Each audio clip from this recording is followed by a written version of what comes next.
Problemos šiandien tai yra labai elementariai dvi pagrindinės, kurios aktualiausios yra keleiviams, kurie nori patys išsikviesti ar taksi automobilį, ar kažkokį kitą automobilį. Jiems reikia čia kaip kažkokiems vagims vaikščioti aplinkui ir ieškoti.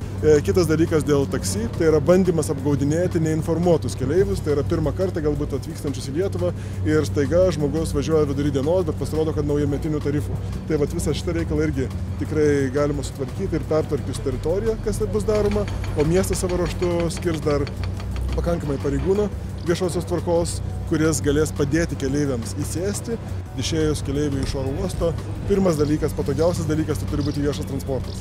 Labai natūraliai. Tai čia šiuo atveju reikėtų ir pertvarkyti tą pradžią išėjimo, kad viešas transportas būtų arčiausiai, o jau mes kaip miestas, kadangi ir įvyko viešas konkursas ir laimėtojai yra ir pradėtas vykdyti, turėsim naujus autobusus, tai labai natūralu, kad oro uostą jie irgi aptarnaus su žymiai aukštesne kokybė.